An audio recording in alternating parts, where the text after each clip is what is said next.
नमस्कार दर्शक बंधु मो यूट्यूब चैनल को आपण समस्त को स्वागत। आज मुझे को किसी जनवाई चाहूँगी एवं प्रत्येक दिन एमती किसी ना किसी वीडियो करी जहाँफल कि आम निजक केमती चिन्हवा से विषय आम सम्यक आलोचना करवा। देखो प्रत्येक मनीष भितर आत्मा अच्छी से आत्मा कौटू आसी ना परमात्मा को आको आसी। परमात्मा किए ना स्वयं भगवान भगवान जहाँ को आम कहे ईश्वर। तेणु ताख पाखर आमर आत्मा आसी तेणु भगवान को पाखर जो आम सबकि जाचे किंतु आम भूली जाइए मोहवश आम सबकि भूली जाइए। आमर सब मोह माया लोभ क्रोध ये सब आम भर ना किस जो अधिका प्रवेश करे से सत जिनसटा आस्ते आस्ते आस्ते आस्ते से दूरे जाए। से आमर प्रयास जे केमिति सत्य को प्रकट करवा। तेणु जदि सत्य को प्रकट करवा निश्चित भाव में निजक चिन्ह पारे और जदि निजक चिन्ह पारे तो निश्चित भाव में शांति प्राप्त हे। तेणु छोटिया कथा होची अन्य को जदि आम भल पाइबा दबा खुशी दबा सफलतार आम जदि खुशी हवा निश्चित भाव में आम शांति प्राप्त हवा। अर्थात आमर कौन सी आशा रहा तेणु हिंसा आसब ना।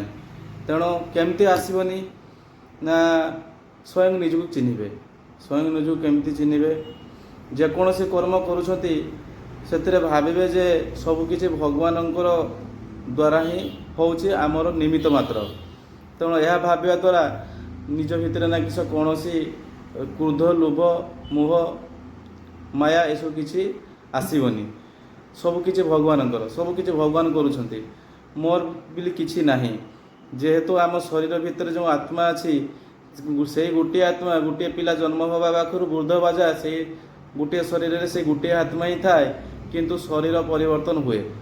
तेणु जदि गोटे वृद्ध होता मनीष को जदि छुआ बेले देखा तार फोटो सी चिन्ह पारबनी ए फोटोटा कहार।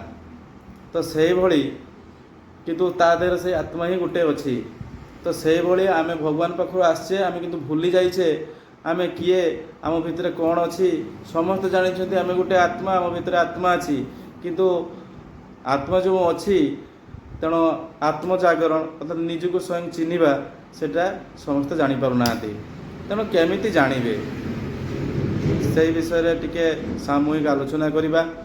तेणु प्रत्येक दिन जदि प्रत्येक व्यक्ति सकाळ उठी भगवान को प्रणाम करेंगे बाप माँ को प्रणाम करेंगे देखिए निज भितर केमिकाली किसी बदलाव आसब निश्चित भाव में। जो माने मन भितर आणुवे जे ये गोटे कहूँ ये ठीक कहूनी कि ठीक कहूना तो किछि दिन आपण निजे प्रयोग करंतु। सकाळ उठिबे इष्ट को स्मरण करेंगे जीवे बाप माँ को गुड़ भांगी जमती प्रणाम करती बसिकी गुड़ भांगिकी जमती प्रणाम करती बापा को प्रणाम करेंगे माँ को प्रणाम करेंगे इष्ट को प्रणाम करेंगे। बेसी दिन नुहे मात्र 10 ରୁ 12 दिन करंतु जापर निज भितर किस परिवर्तन आस सामूहिक निश्चित भाव में परिवर्तन आसब ही आसब। तेणु जो मान मन में आसुव कि नेगेटिव से आगे प्रयोग करके देखूँ तापर मत कि कहे निश्चित भाव में परिवर्तन आसब। तेणु जदि सेठी आम प्रणाम कला द्वारा जदि आम भितर जदि किछि ना किछि परिवर्तन आसूची ताने संसार रे सबकिछि आम खराब को भल निश्चित भाव में करिपरिबा। खराब अर्थ कौन अन्य को दुख दबा अन्य को कष्ट दबा अन्य को ईर्षा करवा अन्य को हरान पकेबा ए सब को कहती जे दुखर कारण। अर्थात जहाँ आम कर्म करवा ताहा ही आम फल प्राप्त हवा। जदि आम क्या दुख दबा ता अनुरूप को आमको मिल किंतु सांगे सांगे मिले ना। जमिति गोटे गछरे आम जदि आज लगेबा से फूल फल सांगे सांगे आसेनी तो सेमिति तो जेकोसी कर्म आपण करेंगे सांगे सांगे तार फल आम प्राप्त हो पारिबा नाही। तेणु मनीष प्रत्येक भाविबा दरकार जे मु जो कर्म करुच्ची निश्चित भाव में तार फल मु प्राप्त हेबी। तेणु भल कर्म जदि आपण करेंगे निश्चित भाव में भल प्राप्त हेबे। अर्थात ଯେଉଁ ଉଦାହରଣ ଦେଇଥିଲି ଗଛ ସଦୃଶ, ଗଛ ଯେମିତି ଆମେ ଲଗେଇବା ଫୁଲ ଫଳ ବହୁତ ପରିମାଣର ଦିଏ, ତ ସେଇଭଳି ଆମେ ଯଦି ଭଲ କର୍ମ କରିବା ଆମକୁ କିଛି ଦିନ ପରେ ଆମକୁ ବହୁତ ପରିମାଣରେ ଆମକୁ ଭଲ ରେଜଲ୍ଟ ପାଇବା। ଯଦି ଆମେ କାହାକୁ ହଇରାଣ କରିଛେ, କାହାରିକି ବେଖାତିରି କରିଛେ, କଷ୍ଟ ଦେଇଛେ, ତାହେଲେ ଜାଣିବେ କିଛି ଦିନ ବା କିଛି ସମୟ ପରେ କାହା ଦ୍ୱାରା ନା କାହା ଦ୍ୱାରା ଆପଣ ନିଶ୍ଚିତ ଭାବରେ ସେମିତି ଅନୁରୂପକ ଭାବରେ କଷ୍ଟପ୍ରାପ୍ତ ହେବେ। ତେଣୁ ଆମେ ଏଟାକୁ ନିଜ ଉପରେ ପ୍ରୟୋଗ କରିବାର ଅଛି, ଶାନ୍ତ ଭାବରେ ନିଜକୁ ନିଜେ ଚିହ୍ନିବାର ଅଛି।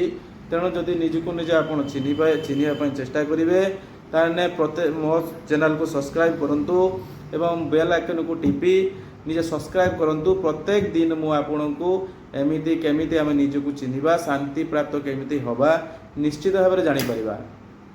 ବହୁତ ମଣିଷ ଅଛନ୍ତି, ସେମାନେ ମୁହଁବଶତଃ ବସିଯାଇ ନିଜକୁ ନିଜେ ଚିହ୍ନି ପାରୁନାହାନ୍ତି, କିନ୍ତୁ ସେମାନଙ୍କ ପାଖରେ ଯେଉଁ ଶକ୍ତି ଅଛି, ମଣିଷ ସମାଜ ସମସ୍ତଙ୍କ ପାଖରେ ସେଇ ଶକ୍ତି ଅଛି। ମୁହଁବଶତଃ ତା ଭିତରେ ଆମେ ଜଡ଼ିତ ହୋଇଯାଇଛେ, ଯାହାଫଳରେ କି ଆମେ ପଥଭ୍ରଷ୍ଟ ହୋଇଯାଇଛେ।